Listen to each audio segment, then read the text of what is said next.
వి gold trusted gold buyers. మీరు తాకట్టు పెట్టిన బంగారాన్ని విడిపించి ఈ రోజు ఉన్న మార్కెట్ ధరకు కొనబడును.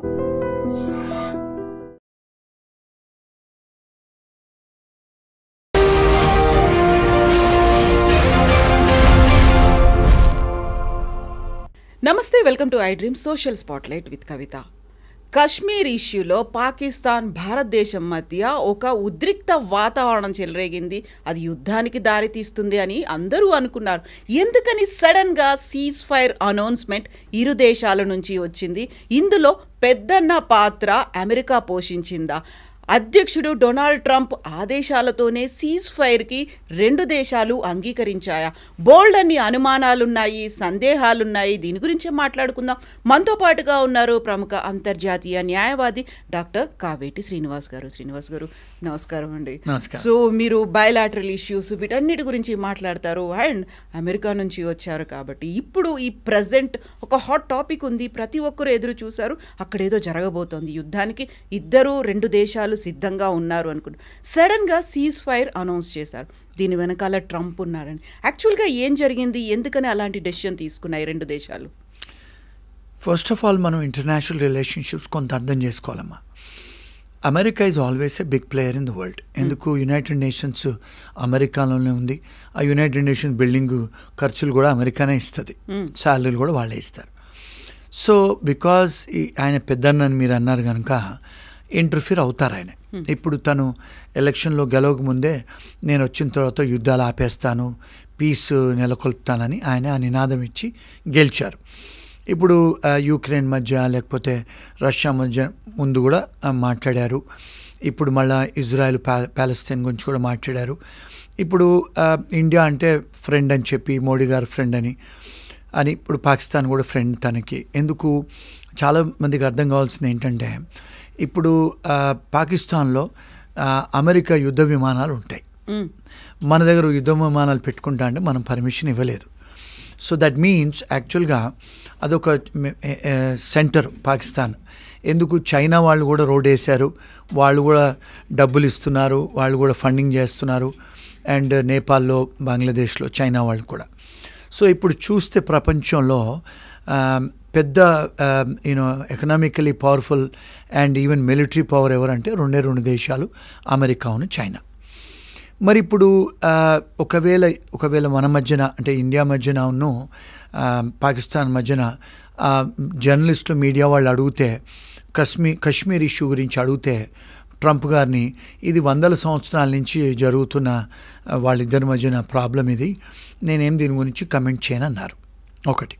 రెండోది ఏంటంటే ఇప్పుడు లాస్ట్ మోడీ గారు అమెరికాకు వచ్చినప్పుడు తను అధ్యక్షుడు అయిన తర్వాత మాకు ఇప్పుడు ట్రేడ్ పార్ట్నర్ ఇండియానే, చైనా కాదు, కోవిడ్ తర్వాత మేము అన్ని విత్డ్రా చేసుకుంటున్నాము, వాళ్ళ మీద హెవీ టారిఫ్స్ వేస్తున్నాము, ఇండియాకు మేము బిజినెస్ పార్ట్నర్స్ అవుతాము అని చెప్పి ట్రేడ్ మొగ్గు మనకు చూపించారు. ఇప్పుడు చాలా దేశాలు కూడా కోవిడ్ తర్వాత చైనా నుంచి అన్ని వాళ్ళ మ్యానుఫ్యాక్చరింగ్ యూనిట్స్, రష్యానే కానీ అన్ని ఐరోపా దేశాలు తీసేసి they are all coming to India. మళ్ళీ మన ప్రైమ్ మినిస్టర్ గారు కూడా make India great, make India products అని వారు కూడా నినాదం ఇచ్చారు. So he saying that because economically also మనది 8.5 గ్రోత్ రేట్ ఉంది జీడిపి.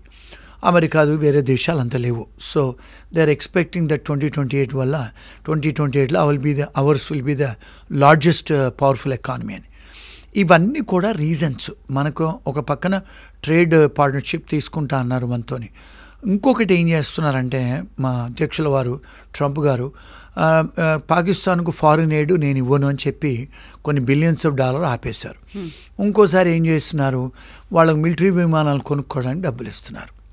సో ఇది మరి ఇన్ ఫేవర్ ఆఫ్ పాకిస్తాన్ అనుకోవాలా, లేకపోతే మనకు ట్రేడ్ మీతో బిజినెస్ చేస్తాను, ఇండియాలో అన్ని కంపెనీస్ తీసేసి ఇండియాకు వస్తామని అంటున్నారు, మరి ట్రేడ్ పార్ట్నర్షిప్ అనుకోవాలా? ఆయన ఇచ్చే సందేశాలు it is difficult to understand. అంటే పొలిటికల్ స్టేట్మెంట్స్ ఇవన్నీ. రెండోది ఏంటంటే ఫస్ట్ ఇక్కడ కొంచెం మనం అర్థం చేసుకోవాల్సింది ఏంటంటే ఇంటర్నేషనల్ లా అర్థం చేసుకోవాలండి. ఇప్పుడు ఇంటర్నేషనల్ లాలో ఇప్పుడు మన దగ్గర నుంచి వాటర్ పోతుంది పాకిస్తాన్కి, ఇండస్ ట్రీటీ ఉంది. ఆ ట్రీటీలో ఏం రాసుకున్నారు ఇండియన్స్ అండ్ పాకిస్తాన్ అంటే దిస్ ఈజ్ బైలాటరల్ ట్రీటీ. ఆ ట్రీటీలో ఏం రాసుకున్నారు ఇండియన్స్ అండ్ పాకిస్తాన్ అంటే యునైటెడ్ నేషన్స్, యుఎస్, యూకే వాళ్ళు ఎవరు ఇంటర్ఫీర్ అవ్వద్దు అంటే ఆ ట్రీటీలో రాసుకున్నాం మనమే. పాకిస్తాను ఇండియా కలిసి కూర్చొని రాసుకున్నాం. మన మధ్యన ఏదన్నా కాన్ఫ్లిక్ట్స్ అవుతే మనమే కూర్చొని మాట్లాడుకోవాలి. ఈ రెండు దేశాలు అది యాక్చువల్గా ట్రీటీ, అది కన్వెన్షన్, అది ఇంటర్నేషనల్ లా. దాన్ని బట్టి ఎవరు ఇంటర్ఫీర్ కావద్దని. కానీ ఇప్పుడు ఇక్కడ ఏమైంది, ఆ ట్రీటీ ప్రకారము పాకిస్తాన్ ఇండియా కూర్చొని మాట్లాడుకోవాలి ఏదైనా కాన్ఫ్లిక్ట్స్ ఉంటే. కానీ ఇప్పుడు ఏమైంది, ప్రెసిడెంట్ గారు ఇంటర్ఫీర్ అయ్యి, ఇది ఎప్పుడు జరిగింది యాక్చువల్గా వైస్ ప్రెసిడెంట్ వచ్చినప్పుడు జరిగింది. మనకు కాశ్మీర్లో అయిన సంఘటన వైస్ ప్రెసిడెంట్ గారు వచ్చినప్పుడు జరిగింది. అంతకుముందు కూడా క్లింటన్ గారు వచ్చినప్పుడు కూడా చేశారు. ఏది కాశ్మీర్లో ఇలాంటి ఆతంకవాదులు వచ్చి చేశారు ఎప్పుడు క్లింటన్ వచ్చినప్పుడు ఇండియాకు. సో పాకిస్తాన్ వాళ్ళు ఎప్పుడు కూడా అమెరికన్ ప్రెసిడెంటో వైస్ ప్రెసిడెంటో మన దగ్గరికి వచ్చినప్పుడు చేస్తారు వాళ్ళు. అంటే ఇది ఒక కాండక్ట్ వాళ్ళది, వచ్చినప్పుడు చేశారు. సో ఇప్పుడు సన్నాహాలు వైస్ ప్రెసిడెంట్ను సెక్రటరీ స్టేట్ కూర్చొని పాకిస్తాన్ మిలిటరీ వాళ్ళతోని, పాకిస్తాన్ గవర్నమెంట్తోని, మన ఇండియన్ మిలిటరీ వాళ్ళతోని మాట్లాడి ఇద్దరి మధ్యన ఒక ఇది చేసి స్టాప్ చేయండి, మీరు don't fight between each other, nuclear అవన్నీ యూజ్ చేయకండి, ఎందుకంటే it will be more disaster for both the countries, ఎందుకంటే వాళ్ళకు న్యూక్లియర్ పవర్ ఉంది, మనకుంది అని చెప్పేసి వాళ్ళు సీజ్ ఫైర్ చేయమన్నారు. సో వాళ్ళు ఏమంటున్నారు, ట్రంప్ గారు నిన్న మొన్ననో మిడిల్ ఈస్ట్కి వచ్చారు, ఆయన కూడా మిడిల్ ఈస్ట్లో స్పీచ్లో చెప్పారు, నా వల్లనే ఇద్దరి మధ్యన నేను వాళ్ళకు ఒప్పందం కలిగించాను అని చెప్పి అంటున్నారు. ఇక్కడ మన ఇండియన్ గవర్నమెంట్ ఏమంటున్నారు, మేమే మాట్లాడుకున్నాము, వాళ్ళ పాత్ర ఏం లేదు, మేమే పాకిస్తాన్ మిలిటరీతో మాట్లాడుకొని మేము సీజ్ ఫైర్ చేసాము, ఏం చేయట్లేదని. ఇప్పుడు మనం ఒకవేళ మీడియాలో చూసుకున్న, అంటే మీడియాలో సోషల్ మీడియా అయినా మెయిన్ స్ట్రీమ్ మీడియాలో మరి సీజ్ ఫైర్ ఇవన్నీ ఆపేసిన తర్వాత కూడా వాళ్ళు మన మీద దాడి చేస్తున్నారు, మన వాళ్ళు వాళ్ళ మీద దాడి చేస్తున్నారని కొన్ని కనపడుతున్నాయి. అంటే ఇంకా అన్సర్టనిటీ ఉందని చూపిస్తున్నారు. ఇంటర్నేషనల్ మీడియా వాళ్ళు కూడా చూపిస్తున్నారు. నిన్నేదో మన వాళ్ళు పోయి అక్కడ వాళ్ళ హిల్ మీద ఏదో చేశారు, అక్కడ భూకంపం లాగా వచ్చింది అని అదొక ఇష్యూ. మళ్ళీ బలూచిస్తాన్ వాళ్ళు కూడా రిపబ్లిక్ బలూచిస్తాన్ అని వాళ్ళు కూడా ఇండియా వాళ్ళు మాకు సపోర్ట్ చేయాలి, మేము ఇండియాకు సపోర్ట్ చేస్తాము, మాకు మీరు సపోర్ట్ చేయాలని బలూచిస్తాన్ వాళ్ళు కూడా అడుగుతున్నారు. సో ఇవన్నీ కూడా ఇంటర్నేషనల్ పొలిటికల్ ఫ్యాక్టర్స్ అండి. అంటే ఇప్పుడు మనమంతా ఏదైనా ఇన్ఫర్మేషన్ ఆన్లైన్ మీడియానే కదండి, మనకు అథెంటిక్ సోర్సెస్ ఎందుకుంటాయి? ఇప్పుడు ఇవన్నీ డిప్లొమాటిక్ ఛానల్స్, ఇవన్నీ కూడా ఇంటర్నేషనల్ లాలో ఏంటంటే ఇవన్నీ క్లాసిఫైడ్ ఇన్ఫర్మేషన్స్ అండి. ఈ క్లాసిఫైడ్ ఇన్ఫర్మేషన్స్ బయట డిప్లొమాటిక్ ఛానల్స్ ప్రివిలేజ్డ్ కమ్యూనికేషన్స్ ఉంటాయి, ఇవన్నీ బయట పెట్టడానికి ఉండదు, డిస్క్లోజర్ చేయడానికి ఉండదు ఇంటర్నేషనల్ లాలో. ఎందుకంటే ఇవన్నీ హై డిప్లొమాటిక్ కమ్యూనికేషన్ కేబుల్స్, ఇవన్నీ సీక్రెట్ ఇన్ఫర్మేషన్, ఇది బయటికి డిసెమినేట్ అవ్వదు. మనకేదో బయట కొంత చిన్న ఇన్ఫర్మేషన్ మీడియా వాళ్ళకి తెలిస్తే మనం మాట్లాడుకుంటాం. సో అథెంటిక్ ఇన్ఫర్మేషన్ మన దగ్గర లేదు. యాక్చువల్గా మన ఇండియన్స్ వాళ్ళ ఇది జరిగిందా, పాకిస్తాన్ వాళ్ళు మన ముందుకు వచ్చి వాళ్ళే ప్రాధేయపడ్డారా, లేకపోతే మనం ట్రంప్ గారు అయితే ఆయన ఓపెన్గా ట్వీట్ చేస్తారు ఆయన, ఎందుకంటే ఆయనకు సెన్సార్షిప్ ఏం లేదు. ఎందుకు, ఆ ట్వీట్ చేసే కంపెనీ కూడా ఎలాన్ మాస్క్దే. So Elon Musk is part of Trump's administration. So ఆయన ఎవరికి ఏం భయపడ్డా ఆయనే, సో ట్వీట్ చేస్తారు ఆయన. అంటే అది ప్రివిలేజ్ కమ్యూనికేషనా, క్లాసిఫైడా, అన్క్లాసిఫైడా, ట్రంప్ గారికి ఏది ఉండదు, అన్నీ చేసేస్తారు, క్షణంలో చేసేస్తారు ఆయన. సో వన్స్ ఈజ్ ఆ డిస్క్లోజర్ చేసిన తర్వాత పబ్లిక్ ఇన్ఫర్మేషన్ అయిపోద్ది కదా, దాని సీక్రెసీ అంటే సీక్రెసీ ఇది పోద్ది, అంటే ఆ కంటెంట్ ఏదైతే ఉందో ఆ ప్రివిలేజెస్ అని పోతాయి, ఓపెన్ సీక్రెట్ అయిపోతుంది. సో మనం ఆయనే ట్రంప్ గారు చేసిన ట్వీట్స్ చదువుకొని చెప్పచ్చు. సో మోస్ట్ ఆఫ్ ద మనం కూడా మీడియా వాళ్ళని రిలై అయ్యి చెప్తాం. సో నేను అనుకునేది ఏంటంటే ఆయన డెఫినెట్గా ఇంటర్ఫీర్ అయ్యారు, అవ్వకుండా ఉంటే మన ఇండియన్స్ ఏదో మాట్లాడినా లేకపోతే పాకిస్తాన్ వాళ్ళు మాట్లాడినా జరగదు, అది నాకు అనిపిస్తుంది. అంటే నా opinion as an international lawyer. So ఇప్పుడు సీజ్ ఫైర్ అనేది ఒక అగ్రిమెంట్కి వచ్చారు, అయినప్పటికీ వయలేషన్స్ అవుతున్నాయని, బాంబ్ షెల్స్ అని అక్కడ వినిపిస్తున్నాయి, లేకుంటే మా మీద అటాక్ చేస్తున్నారు అనేటువంటి బోర్డర్లో ఉన్నటువంటి వాళ్ళు ఇవన్నీ చెప్తున్నారు. కాబట్టి ఇది కంప్లీట్గా వయలేషన్ కింద వస్తుందా, లేదు ఒక ప్రొవోక్ చేయాలి అనే దాని కింద వస్తుందా? దీంట్లో ఉన్నటువంటి రూల్స్ అండ్ రెగ్యులేషన్స్ ఎలా ఉంటాయండి? ఎక్సలెంట్ క్వశ్చన్స్ అండి మీరు అడిగింది. ఇంటర్నేషనల్ లాలో ఇక్కడ ఇష్యూ ఏంటంటే it's called public international law. Law between 2 nations. ఇప్పుడు ఇవన్నీ ఇప్పుడు ఇక్కడ ఇష్యూ ఏంటంటే మనకి చాలా కన్వెన్షన్స్ ఉన్నాయి. ఇప్పుడు షిమ్లా అగ్రిమెంట్ ఉంది, this is between Pakistan and India. And Indus ఇది మన వాటర్ది కూడా, ఇవన్నీ కూడా బిట్వీన్ బైలాటరల్ అగ్రిమెంట్స్ ఇవన్నీ. ఇక్కడ ఏంటంటే ఒకవేళ వయలేషన్స్ జరుగుతాయి, ఇప్పుడు ఫర్ ఎగ్జాంపుల్ మనము పాకిస్తాన్ వాళ్ళు చేయొద్దు అంటే చేశారు, మనం చేయొద్దంటే మనం చేశామని వాళ్ళు అభియోగాలు చేస్తున్నారు. ఈ వయలేషన్స్ జరిగితే రైట్ ఫోరం ఏంటి, మనం ఎక్కడికి వెళ్ళాలి? ఇంటర్నేషనల్ క్రిమినల్ కోర్టుకి వెళ్ళాలా, లేకపోతే యునైటెడ్ నేషన్స్ సెక్యూరిటీ కౌన్సిల్కి వెళ్ళాలా, జనరల్ అసెంబ్లీకి వెళ్ళాలా? ఇవన్నీ కూడా ట్రీటీలో రాసి ఉంటాయి. ఇవన్నీ డిప్లొమాటిక్ ఛానల్స్లలో మోస్ట్ ఆఫ్ ద టైమ్స్ ఏంటి, మనం అగ్రిమెంట్స్ ఏం రాసుకున్నాం, ఏషియాలో సార్క్ దేశాలలో మనకు పీస్ ఉండాలి, మనకు అటానమీ ఉండాలి, వెస్టర్న్ పవర్ ఇందులో ఇంటర్ఫియర్ అవ్వద్దని రాసుకున్నాం మనమే. అంటే వెస్టర్న్ పవర్ అంటే ఏంటి, మళ్ళీ America, USA, UK, Europe, united nations. Western పవరే కదండి, వెస్ట్లోనే ఉన్నాయి కదా. సో మనమే రాసుకున్నాం మీరు ఇంటర్ఫియర్ అవ్వకండి, మేమే సాల్వ్ చేసుకుంటామని. మరి ఒకవేళ మళ్ళీ వాళ్ళని ఇంటర్ఫియర్ అవ్వమంటే దానికి డిప్లొమాటిక్ ఛానల్స్లలో ఎవరు అప్లికేషన్ పెట్టాలి అంటే, do we have to go to the international criminal code or ICJ, ఎక్కడికి వెళ్ళాలి? మరి ఈ ప్రాబ్లం ఏంటంటే ఇంటర్నేషనల్ లాలో దీనికి పర్సుయేసివ్ వాల్యూ కానీ ప్రీసిడెంట్ వాల్యూ లేదు. అంటే అథారిటేటివ్ కాదు ఇవి. అంటే ఏమిటి లాలో అథారిటేటివ్ అంటే, ఫర్ ఎగ్జాంపుల్ ఇప్పుడు మీకు ఒక సుప్రీంకోర్ట్ ఆఫ్ ఇండియా నుంచి మీకు నోటీస్ వచ్చింది, హైకోర్టు నుంచి, డిస్ట్రిక్ట్ కోర్ట్ నుంచి నోటీస్ వచ్చితే మీరు వెళ్ళకపోతే ఉల్లంఘన జరిగితే వారంటీ ఇవ్వచ్చు. వారంటీ వేస్తే పోలీసు వాళ్ళు అరెస్ట్ చేస్తారు మిమ్మల్ని. మరి ఇలాంటి ఇంటర్నేషనల్ కోర్ట్స్ చేయొచ్చా? అక్కడ మళ్ళీ కన్వెన్షన్స్, పబ్లిక్ ఇంటర్నేషనల్ లా, ఇవన్నీ కూడా ఎక్స్పెన్సివ్ మెకానిజమ్స్ ఒకటి. రెండోది ఏంటంటే, అంటే ఇంటర్నేషనల్ కోర్ట్స్కు జ్యూరిస్డిక్షన్ అనేది ఇన్వోక్ చేసి వారెంట్ వేసే పవర్స్ లేవు, unless and until you are a treaty partner for that. చాలాసార్లు ఏంటి, ఇప్పుడు for example international criminal court ఉందండి. ఇంటర్నేషనల్ క్రిమినల్ కోర్టుకు India, China and America signatory partners కాదు వీళ్ళు. అంటే ఏంటి, వాళ్ళు ఏమంటారంటే మేము మిమ్మల్ని మా పవర్ అంటే మా జ్యూరిస్డిక్షన్ మీకు ఇవ్వలేదు మేము, అంటే we don't fall under the jurisdiction.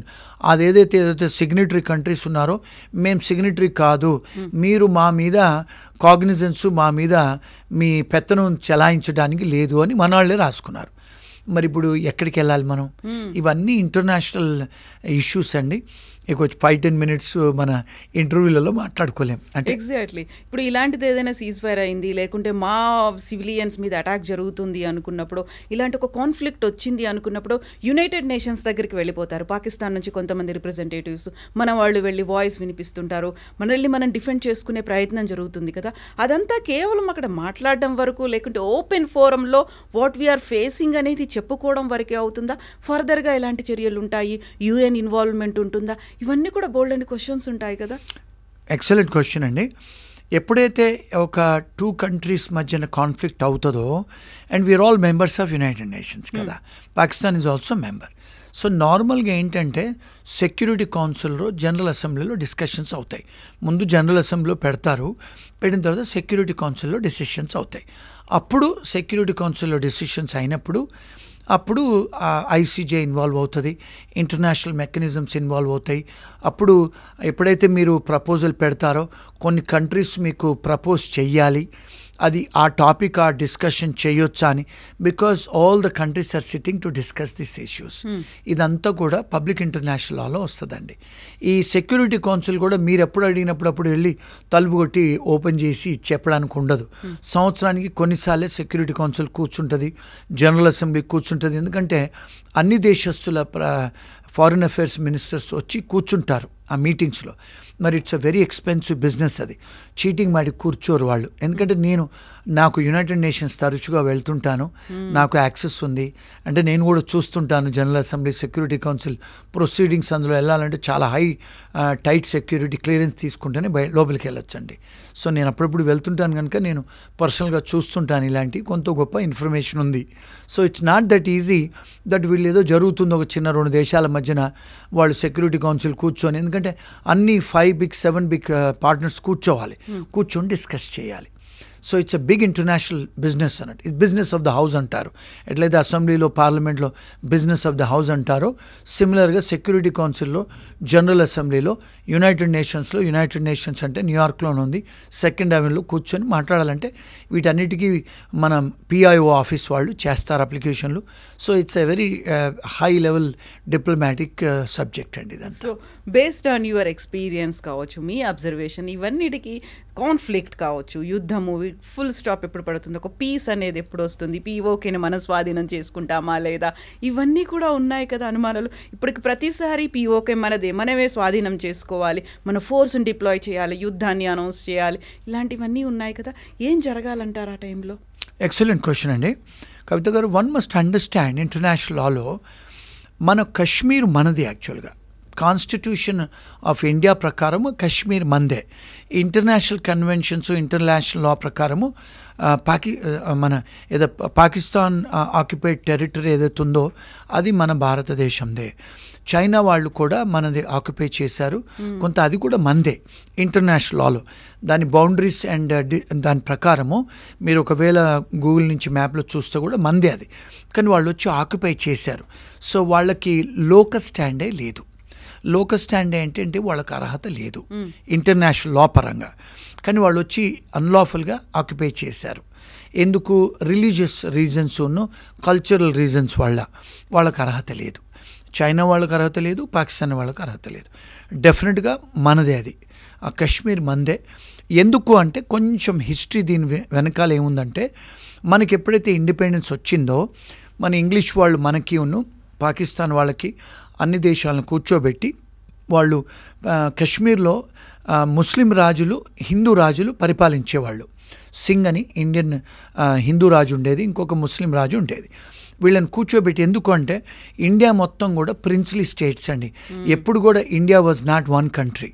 భారతదేశం అనేది అందరూ రాజులు పరిపాలించిన దేశం ఇది.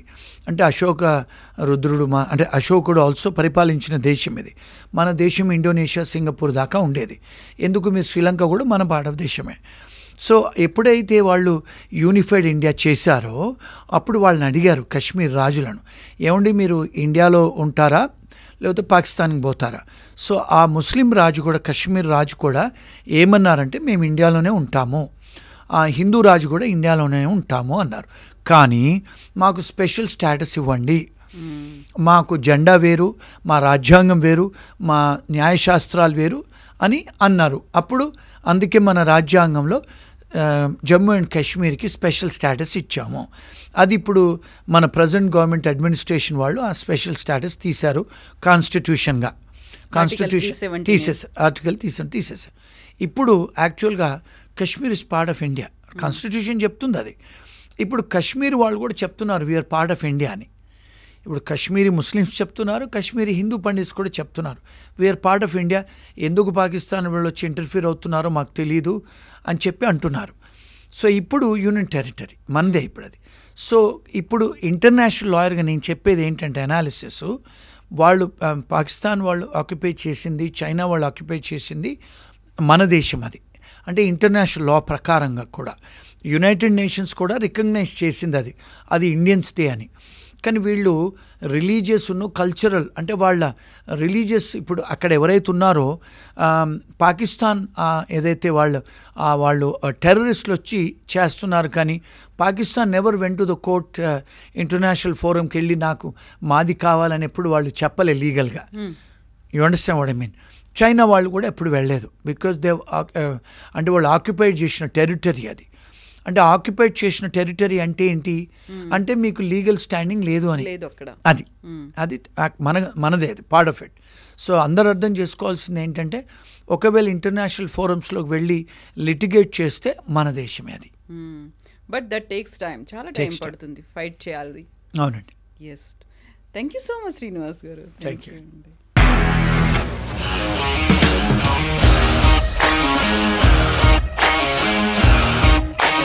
ఇండస్ట్రీలో కమిట్మెంట్ ఇష్యూస్ వస్తే నీకు కూడా వచ్చినట్టు? మార్నింగ్ తీసుకెళ్ళాలంటే కొట్టి పడేసాడు.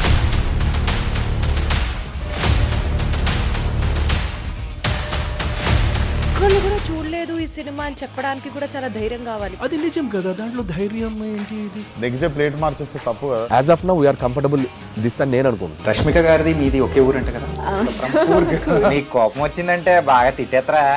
తిట్టేద్దామండి. నిజంగా గేమ్ ని ఎలా చేంజ్ చేయగలిగారు? ఏపీఎస్ఎఫ్సి వాళ్ళకి 6 నెలల్లో నేను 6 లక్షలు కట్టా. బిజినెస్ చేయాలనుకుంటే it is as difficult as riding a tiger.